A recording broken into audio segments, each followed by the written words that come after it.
Private First Class Tadashi Yamamoto crouched in his concrete bunker, hands trembling as he gripped his rifle. Through the narrow firing slit, he watched something that contradicted everything he'd been taught during training.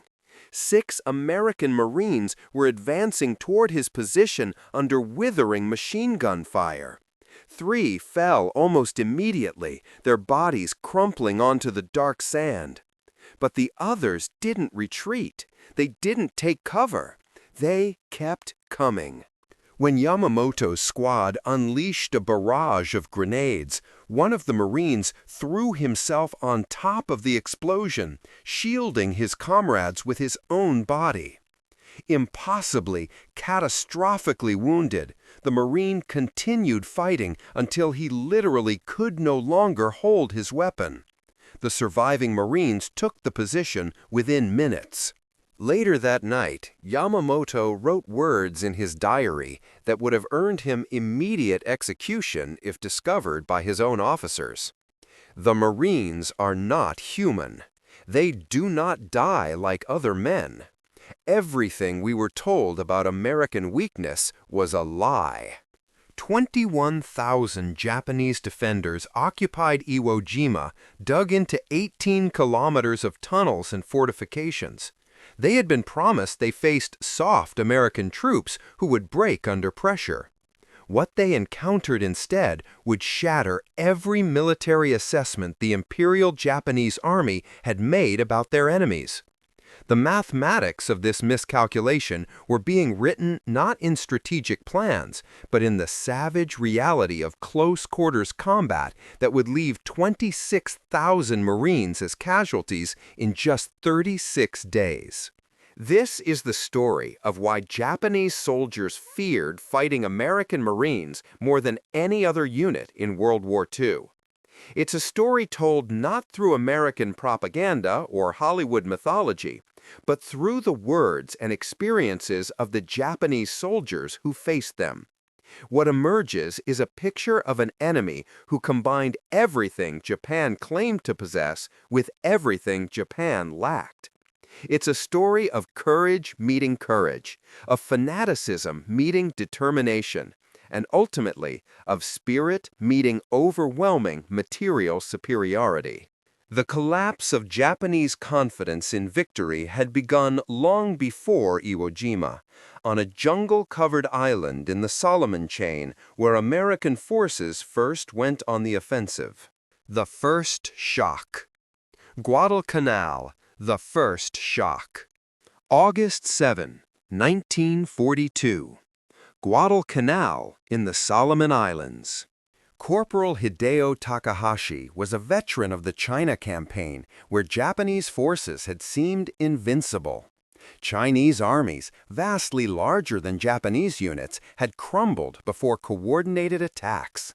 The Bushido spirit of Japanese soldiers had carried the day time and again. Takahashi had seen Chinese divisions flee in panic when Japanese forces attacked at night. He had watched enemy positions collapse when Japanese infantry charged with fixed bayonets, screaming their battle cries. At a 1:10 pace, when American Marines landed on Guadalcanal, Takahashi expected more of the same. After all, hadn't Japanese military intelligence described Americans as soft? Products of a democratic society that valued individual comfort over collective sacrifice? Young men raised on jazz music and Hollywood movies, lacking the spiritual strength to endure hardship? Within days, every assumption proved catastrophically wrong. Takahashi wrote in his diary after the first week of fighting, "The Americans who landed are different from any enemy we have faced. They do not retreat when surrounded. They do not surrender when their position becomes hopeless. Most disturbing, they fight at night as if darkness gives them strength rather than fear." Guadalcanal was Japan's first defensive battle in the Pacific, and the Imperial Japanese Army expected an easy victory over inexperienced American forces. The 1st Marine Division that came ashore numbered just over 16,000 men. They were elite troops, yes, but still Americans. Still men from a nation that had been at peace for 20 years. Still soldiers who supposedly lacked the warrior spirit that made Japanese troops unconquerable. The reality shattered those expectations like a rifle shot through paper. Lieutenant Shigeru Fukudome commanded a reinforced company ordered to retake Henderson Field on the night of August 20, 1942. His unit of 200 men had defeated Chinese divisions 3 times their size. They were disciplined, experienced, and confident. They advanced in textbook fashion, moving through the jungle in the darkness, certain that Americans would panic when attacked at night. The Marines were waiting in carefully prepared positions with interlocking fields of fire. At a 1.0 pace, Fukudome's company walked into a killing ground.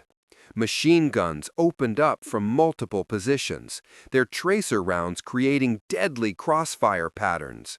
Mortars dropped shells with devastating accuracy. And then, defying everything in Japanese tactical doctrine, the Marines counterattacked. They didn't fortify and defend. They came at the Japanese in the darkness, using automatic weapons with precision that should have been impossible in the jungle night. Fukudome's diary, recovered after his death 3 days later, recorded his shock in stark terms. They attacked us in the night. We are the ones who attack at night. They moved through jungle we considered impenetrable. They killed in silence, then vanished. By dawn, 90 men remained from my company. The Americans had suffered 12 casualties. 12 casualties against 90 Japanese dead. The mathematics were impossible to ignore. The pattern repeated across Guadalcanal. Japanese forces, accustomed to enemies who crumbled under banzai charges, discovered Marines who held positions until physically overrun, then fought hand-to-hand with bayonets, knives, and fists. When machine gun positions were finally silenced, it was because Japanese infantry had killed the gunner at arm's length, only to watch the assistant gunner immediately take over the weapon and continue firing. At a 1.0 pace, Sergeant Kenji Matsumoto, who survived 4 months on Guadalcanal before evacuation, wrote in a letter intercepted by American intelligence, "We were taught the Americans are individualistic, that they will not sacrifice for their comrades. This is false. I watched a Marine machine gunner continue firing with both legs shattered until Japanese infantry killed him at arm's length. His assistant immediately took the weapon and continued firing. We lost 40 men to that position." This wasn't what Japanese officers had expected. This wasn't what their intelligence briefings had described. These weren't soft American civilians playing at being soldiers. These were warriors, every bit as committed to victory as Japanese troops, but with one crucial difference. They had the weapons and support to make that commitment devastating. The 1st Marine Division fought on Guadalcanal for 4 months, from August to December 1942. They endured tropical diseases that left men shaking with malarial fever. They ate cold rations and slept in foxholes filled with water. They fought in 100-degree heat with 80% humidity. And they never stopped attacking. Every time Japanese forces mounted an offensive to retake Henderson Field, they ran into Marines who wouldn't yield ground. Every night, infiltration met with deadly defensive fire. Every banzai charge ended in piles of Japanese dead. By the time the Japanese evacuated Guadalcanal in February 1943, admitting defeat for the first time in the Pacific War, a new assessment of American Marines was circulating through Japanese military intelligence. Documents captured later in the war revealed reports describing Marines as shock troops displaying fanatical devotion to objectives, who refuse orders to retreat and will counterattack even when tactically disadvantaged. The word fanatical is telling. Japanese officers used the same term they applied to their own soldiers to describe the Marines. The Americans weren't supposed to be fanatics. They were supposed to be materialistic individualists who would break under the spiritual superiority of Japanese forces. But on Guadalcanal, the Japanese had discovered that Marines fought with a determination equal to their own, backed by firepower they couldn't match. The real education, however, was just beginning. Guadalcanal had been a meeting engagement, a confused 6-month struggle across jungle terrain where American industrial superiority wasn't fully brought to bear. The next battles would show Japanese forces what happened when Marines assaulted prepared defensive positions with the full weight of American military power behind them. Those lessons would be written in blood on the coral islands of the Central Pacific. The making of a Marine. The making of a Marine. To understand why Japanese soldiers feared Marines, we must first understand what made Marines different from other American forces.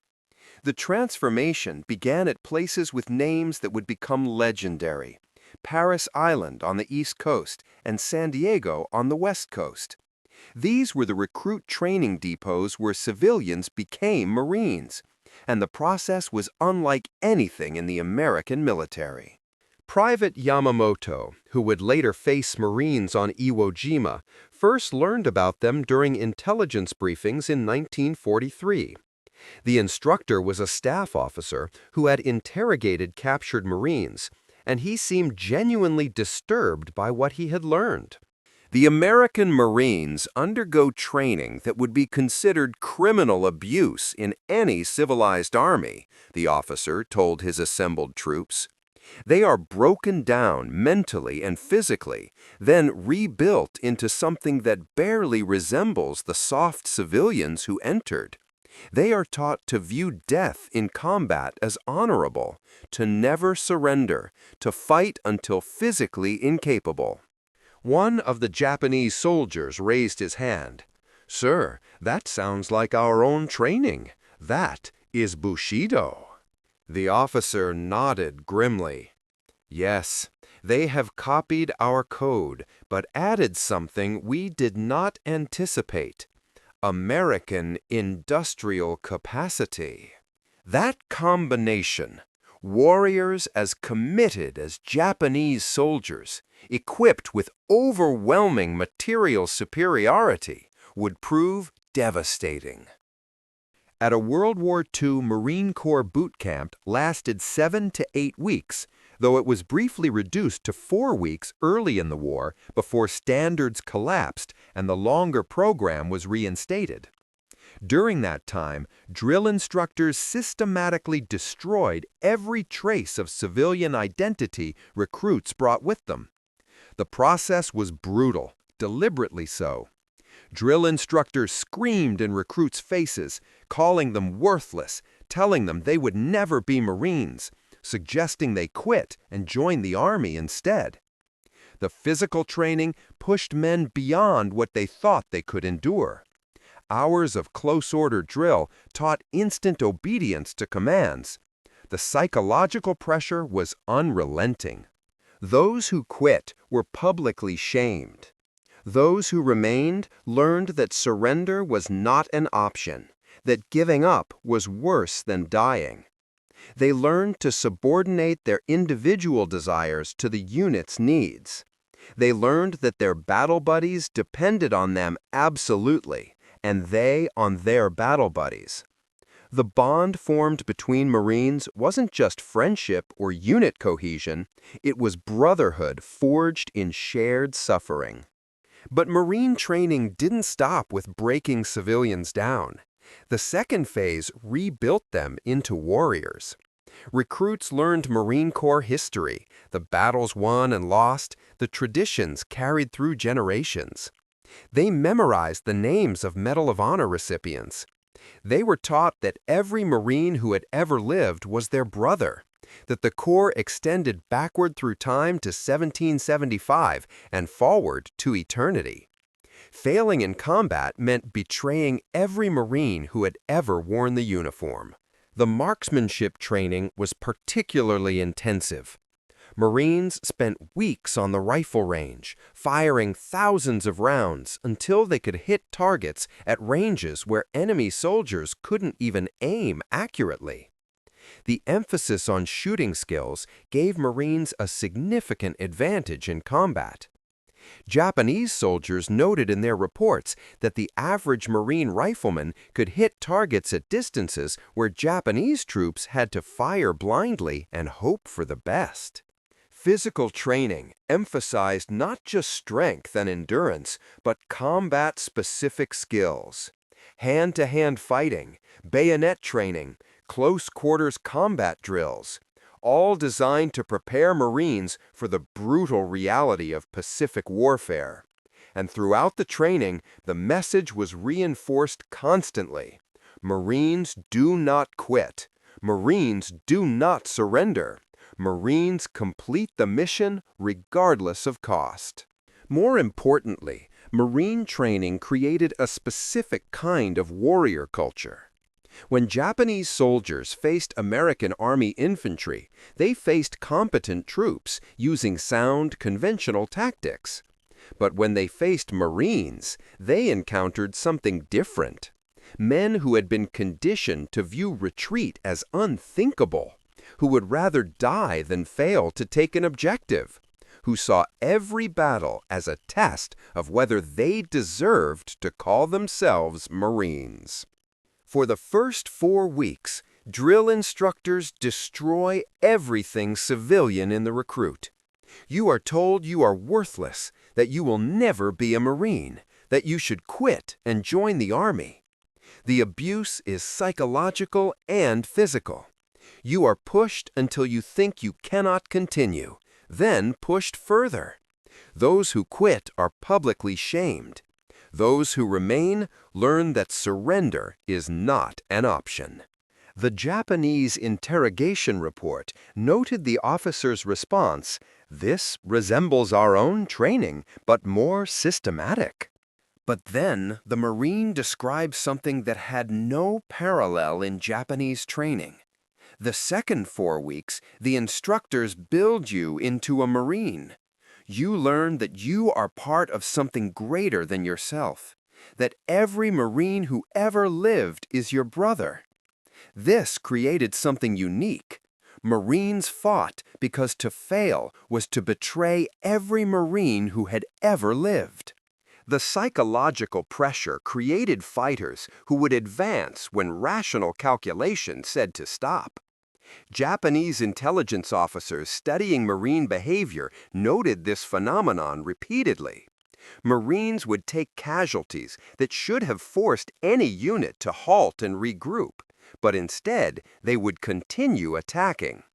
Companies would be reduced by 50% and keep advancing. Platoons would be cut to half strength and still assault fortified positions. This wasn't mindless bravery. Marines used tactics and cover when available. But when taking an objective required accepting casualties, Marines paid that price without hesitation. The training had created men who measured success not by survival, but by accomplishment of the mission. Death was acceptable. Failure was not. For Japanese soldiers, this created an impossible psychological dilemma. They had been taught that their willingness to die gave them a crucial advantage over Americans who supposedly valued their individual lives too highly. But Marines demonstrated the same willingness to die, combined with far superior firepower.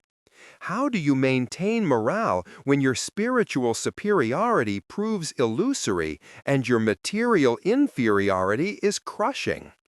Hell in 76 hours. At a 1.0x pace, Rear Admiral Kijiya Shibasaki commanded 4,500 defenders in fortifications he considered impregnable. The small coral island, barely 300 acres, had been transformed into a fortress. Concrete bunkers with steel doors covered every approach. Barbed wire and mines ringed the beaches. Artillery positions were registered on every landing zone. Shibasaki had boasted that 1,000,000 men could not take Tarawa in 100 years. The 2nd Marine Division proved him wrong in 76 hours. The battle began with what appeared to be a disaster. Naval gunfire pounded the island for hours, but Japanese defenders had built their fortifications so well that most survived. When the first waves of Marines approached the beach in landing craft, they discovered that the tide was lower than predicted. Boats that should have floated over the coral reef instead grounded hundreds of yards from shore. Marines had to wade through chest-deep water, exposed to murderous fire from Japanese positions. The slaughter was immediate and terrible. Japanese machine guns and artillery turned the water red. Men fell by the dozens, then by the hundreds. Boats burned. Bodies floated in the lagoon. By any rational calculation, the assault should have been called off, the Marines withdrawn to try again another day with different tactics. The Marines kept coming. Those who survived the wade to shore found themselves pinned down on a narrow strip of beach, taking fire from multiple directions. Company after company landed into this killing ground. Casualties mounted by the minute. Within hours, over 1,500 Marines were dead or wounded. The beach was carpeted with bodies. And still, the Marines kept coming. Private First Class Tadashi Ogawa was one of only 17 Japanese survivors of Tarawa. In post-battle interrogation, he described what he witnessed. The first wave was massacred in the water. We killed hundreds. More craft arrived. The second wave died on the beach. More came. The third wave reached our positions with flamethrowers. They did not stop until we were dead or they were. The mathematics were brutal. Nearly 6,400 men died on Tarawa in 76 hours. Over 1,000 Americans, more than 4,000 Japanese. But the Marines who survived had demonstrated something that shook Japanese military confidence to its core. They would take any objective regardless of cost. Throughout the first day and night, Marines clawed their way inland meter by meter. When machine gun bunkers stopped the advance, demolition teams crawled forward under fire to place explosive charges. When those teams were killed, other Marines took their place. When flamethrower operators fell, their assistants picked up the weapons and continued. The attack never stopped. By the second day, Marine tactics had evolved to deal with Tarawa's brutal defensive positions. Teams coordinated their efforts. Riflemen would suppress Japanese firing ports, while flamethrower operators moved into position, covered by demolition engineers who would finish off any bunker that survived the flames. Tank infantry teams worked together, with Marines protecting the tanks from Japanese infantry, while the tanks' 75mm guns blasted open fortifications. The fighting was intimate and horrifying. Japanese defenders fought from interconnected positions, emerging from unexpected angles to counterattack. Marines would clear a bunker, move forward, then take fire from behind as Japanese infiltrated back into positions they'd lost. The solution was grimly effective. Once a bunker was taken, engineers would seal it with explosives or bulldozers, entombing any defenders who remained inside. On the third day, November 23rd, the last Japanese defenders launched a final banzai charge. It was a desperate, suicidal attack by men who knew they were dead but wanted to kill as many Marines as possible before the end. The charge broke against Marine defensive positions like a wave against rock. By morning, organized resistance had ceased. Of 4,500 Japanese defenders, only 17 survived to be captured. The rest died in their positions. The American public was shocked by the casualty figures. Over 1,000 dead in just 3 days for a tiny island that most Americans had never heard of. Newspapers ran headlines questioning whether such losses were justified. Admiral Chester Nimitz was inundated with angry letters from families of men killed on the island. A New York Times editorial questioned the tactics and leadership that had led to such bloodshed. But within Japanese military circles, Tarawa had a very different meaning. Documents captured on Saipan in 1944 revealed intelligence reports that analyzed the battle in detail. One report concluded, "Marines refuse orders to retreat and will counterattack even when tactically disadvantaged. Casualties inflicted on Marines do not degrade unit effectiveness until the unit is completely destroyed." That last phrase is crucial. Until the unit is completely destroyed. Japanese officers had discovered that wounding Marines or inflicting heavy casualties didn't slow their attacks. A Marine rifle company could be reduced from 200 men to 50 and still assault fortified positions with the same determination. This was unprecedented in Japanese experience. Every other enemy they'd faced would withdraw to regroup after taking such losses. Marines kept attacking until they were literally all dead or the objective was taken. At a 1.0 pace, Captain Yoshio Kobayashi, who survived Guadalcanal and studied reports from Tarawa, provided a detailed comparison for his superiors. American Army infantry tactics are sound and conventional. The Marines operate differently. They advance aggressively regardless of casualties. They accept casualty rates that would cause any rational commander to halt. This is unprecedented. The speed of Marine operations at Tarawa also shocked Japanese observers. Most amphibious assaults in the Pacific had followed a pattern: land, consolidate the beachhead, build up supplies, then advance inland over days or weeks. The Marines landed on Tarawa at 9 in the morning and controlled half the airfield by nightfall. They didn't pause to consolidate. They didn't wait for the situation to stabilize. They attacked constantly, hour after hour, day and night, until the island was secured. This relentless tempo created impossible decisions for Japanese commanders. Every tactical manual said to counterattack immediately when the enemy was disorganized from landing. But the Marines were never disorganized enough to make counterattacks successful. The moment they hit the beach, they were fighting. Within hours, they had established defensive positions strong enough to repel counterattacks. Within a day, they were advancing despite withering fire. There was no window of vulnerability to exploit. But even these adaptations ran into the fundamental problem. Marines would pay whatever price was demanded. They would take 50% casualties if that's what the objective required. They would assault positions that seemed impregnable. They would continue operations at an intensity that would have exhausted any other force. Private Ogawa, the Japanese survivor, was repatriated after the war. In a 1946 interview, he tried to explain what Tarawa meant.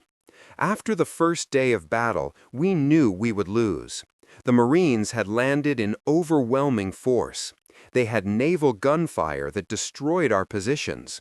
They had air support that bombed us continuously. But we still believed we could make them pay such a terrible price they would reconsider future invasions. Then we watched them continue attacking despite horrific casualties. They walked through machine gun fire that killed dozens. More Marines came behind them. We killed them too. More came. We fought for 3 days with absolute commitment. We inflicted thousands of casualties. We died almost to the last man. And the Marines took Tarawa on schedule. They paid the price we demanded and continued their advance across the Pacific. That was when we understood the war was lost. An enemy who will pay any price to win cannot be defeated by making victory expensive. The American way of war. The fear Japanese soldiers developed toward Marines wasn't based solely on their determination and fighting spirit. It was the combination of that warrior mentality with overwhelming material superiority that made Marines so terrifying. Japanese forces had faced determined enemies before. They had never faced an enemy that combined absolute commitment with unlimited resources. Lieutenant Kunio Nakagawa, who would later command on Peleliu, planned his defense based on the assumption that American forces would pause after landing to build up supplies and organize their advance. This was standard military practice, what any rational commander would do. The Marines never paused. They landed on September 15, 1944, at 8:30 in the morning and controlled half the airfield by nightfall. Nakagawa's diary recorded his shock. My defensive plan collapsed because it assumed the enemy would act rationally. The Marines do not act rationally. They act with total commitment regardless of circumstances. At a 1.0 pace, what Nakagawa interpreted as irrationality was actually something more calculated. Marines understood that speed and aggression created their own advantages. By maintaining constant pressure, they denied Japanese forces time to organize counterattacks. By accepting casualties to gain ground quickly, they reduced their overall losses because the battle ended sooner. It was brutal arithmetic, but it worked. And behind that brutal arithmetic stood American industrial capacity that Japanese forces simply could not comprehend. Second Lieutenant Toshio Yamamoto, captured on Saipan, witnessed this firsthand during a nighttime infiltration. His orders were to observe American positions 3 days after their landing, expecting to find exhausted troops with limited supplies, as Japanese forces would have been after 3 days of intense combat on a contested beachhead. What he found instead transformed his understanding of the war. We approached Marine positions on the 3rd night, Yamamoto wrote in his post-capture statement. We expected to find exhausted troops with limited supplies. Instead, we found Marines eating hot food, receiving ammunition resupply by truck. They had medical tents, treating their wounded, and rest areas where units rotated off the line. Their supply dumps contained more ammunition than my entire regiment possessed. They had mobile kitchens, preparing fresh meals. They had portable showers and laundry facilities. They were fighting the most intense battle of the Pacific War and living better than we did in garrison. This demonstrated that defeating them was impossible. They would never run out of food, ammunition, medicine, or replacements. We would. at a logistical superiority manifested in every aspect of Marine operations. When Marines assaulted a fortified position, they didn't rely on courage or clever tactics alone. They identified the position, called in artillery that fired hundreds of shells to destroy it, brought forward tanks with flamethrowers to burn out survivors, then sent infantry to secure the position. If resistance continued, naval gunfire from destroyers or battleships would obliterate the entire area. The methodical destruction was horrifying in its efficiency. Japanese soldiers trained to overcome material disadvantages through spiritual strength discovered that spirit meant nothing when facing that level of systematic violence. Second Lieutenant Saburo Endo, an artillery forward observer on Saipan, watched Marine combined arms tactics during the June 1944 invasion. His diary recorded detailed observations that were later captured and translated by American intelligence. The Marines landed under covering fire from warships that fired continuously for 3 hours before the first landing craft touched the beach. Aircraft bombed our positions for 2 hours before the landing. When Marines came ashore, every movement was supported by tanks, artillery, naval gunfire, and airstrikes. They advanced slowly and carefully, destroying everything in their path. When we stopped them at prepared positions, they called in battleship fire that literally erased hills from the landscape. They did not try to overcome our positions through courage or clever tactics. They used overwhelming force to eliminate the positions, then advanced. This is not warfare as we understand it. This is industrial destruction applied systematically until resistance becomes impossible. We fought with rifles and light machine guns.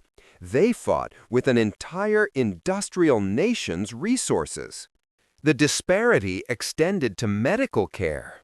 Wounded Marines received treatment within minutes of being hit. Casualty evacuation by air and sea moved wounded men from battlefield to hospital ship in hours. Blood plasma, antibiotics, and surgical care saved lives at rates unprecedented in military history. Marines who should have died from wounds that would kill Japanese soldiers instead survived to fight again, or at least to go home. Perhaps most demoralizing was the Marine replacement system. Japanese units that took heavy casualties stayed under strength for months or forever. There was no steady stream of trained replacements to rebuild depleted ranks. But Marine divisions that suffered catastrophic losses, 60 or 70% casualties, were withdrawn, refitted with fresh troops, and returned to combat within months at full strength. The 1st Marine Division suffered over 60% casualties on Peleliu in September 1944. By February 1945, 5 months later, the division was back in action at Okinawa at full strength with replacement Marines who fought just as effectively as the veterans they replaced. Japanese defenders couldn't comprehend how an enemy could absorb such losses and continue fighting with undiminished capability. The arithmetic was unsustainable from Japan's perspective. Every island garrison was a wasting asset. Every round of ammunition expended could not be replaced. Every casualty was permanent. Marines fought from expanding beachheads with supplies arriving daily. Casualties were evacuated and replaced.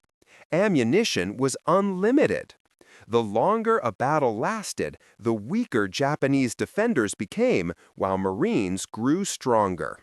This dynamic proved decisive on Peleliu, where Colonel Nakagawa's defense lasted from September 15 to November 27, 1944. The 1st Marine Division suffered such heavy casualties that it was withdrawn and replaced by elements of the 81st Infantry Division in October. A 2nd Marine Regiment continued operations until Army units relieved them. The battle that Japanese planners expected to last 1 week lasted 11 weeks. The Unnecessary Hell. September 15th, 1944. The island of Peleliu in the Palau chain. If Tarawa shocked the American public with its casualties, Peleliu broke the 1st Marine Division. The battle would become known as one of the most brutal and arguably unnecessary campaigns of the Pacific War. But for Japanese defenders, it represented the evolution of their defensive strategy to its ultimate form. At a 1.0 pace, Colonel Kunio Nakagawa had studied every Marine assault that came before. He understood that the old tactics, beach defense and banzai charges, were suicidal. So he created something new, a defense in depth that used Peleliu's rugged coral ridges to channel Marines into killing zones where every meter of advance would cost American lives. Peleliu's terrain was uniquely suited to this strategy.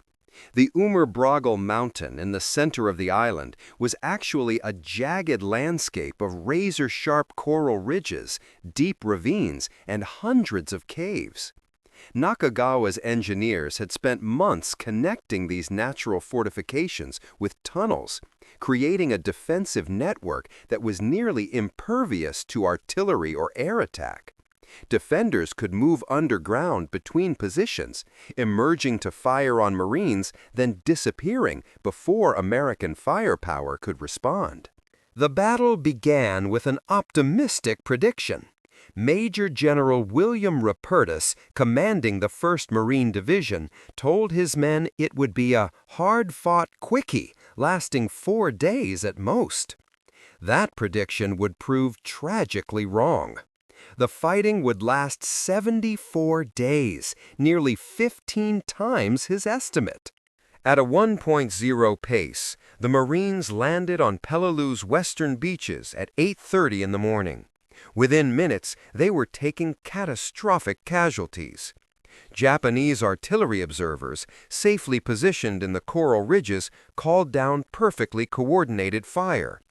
The Marines had refined amphibious operations to a science, but Nakagawa's defenses turned the landing zones into death traps. And yet, despite the casualties, despite the intense fire, the Marines established their beachhead and began advancing inland.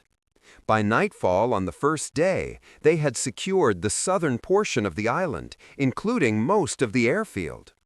210 Marines were killed and 900 wounded on that 1st day alone.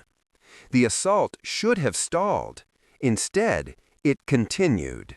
The real horror began when Marines turned north toward the Umurbragal ridges. The terrain was a nightmare. Sharp coral that shredded boots and cut hands, thick vegetation that provided concealment for Japanese positions, caves that appeared impregnable.